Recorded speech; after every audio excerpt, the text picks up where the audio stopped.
The Bible. It's 66 books of history, stories, letters, and poetry that fit together to form God's one big story.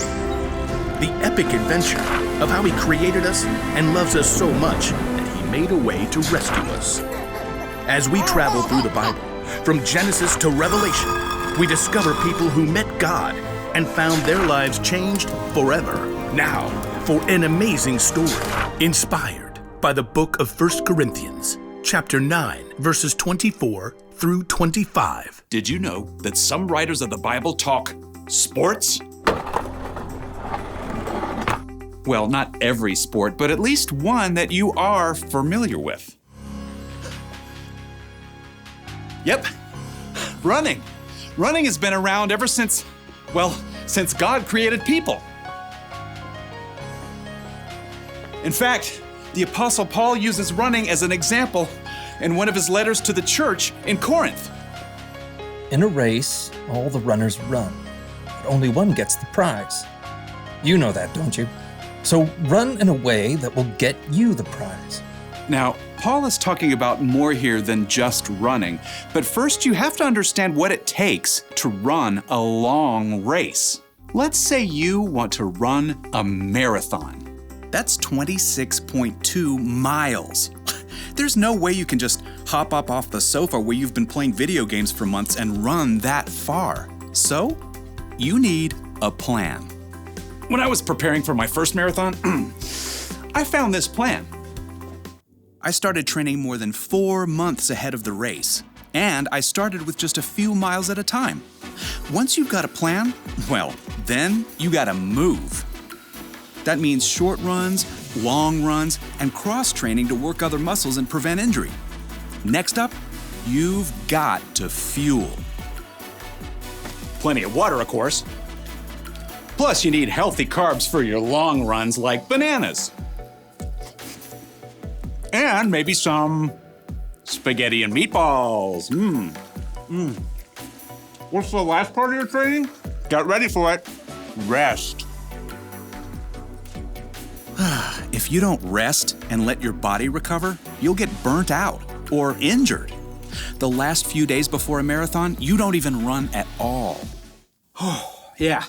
Running a long race is no joke. But Paul says what we're doing right now, you and me, is even more important.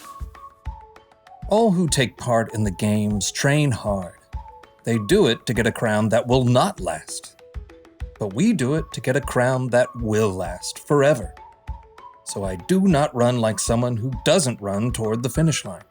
I do not fight like a boxer who hits nothing but air. Paul packs a lot of weight into just a few sentences. Whether you planned it or not, we are all running a race right now.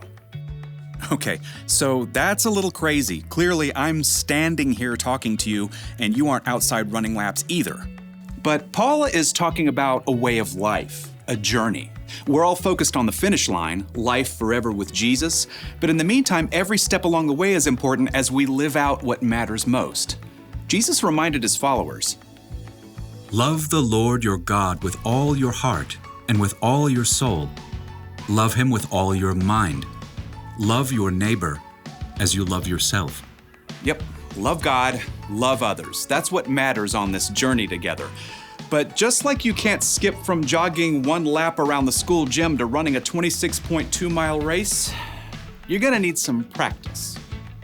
Your Love God, Love Others marathon needs a training plan. Now, none of us have it all figured out, but here are 4 important things to start with. In fact, you may already be doing some of them. First point, hear. God is the master teller of this amazing story. He's the author of this whole race, so the most important thing is learning to hear from God. That means digging into God's Word and hearing the stories and wisdom from people who walked with Him. And you can also hear from God from people around you in your life who know and follow Him. Now, here's the second step in training for our Love God, Love Others marathon.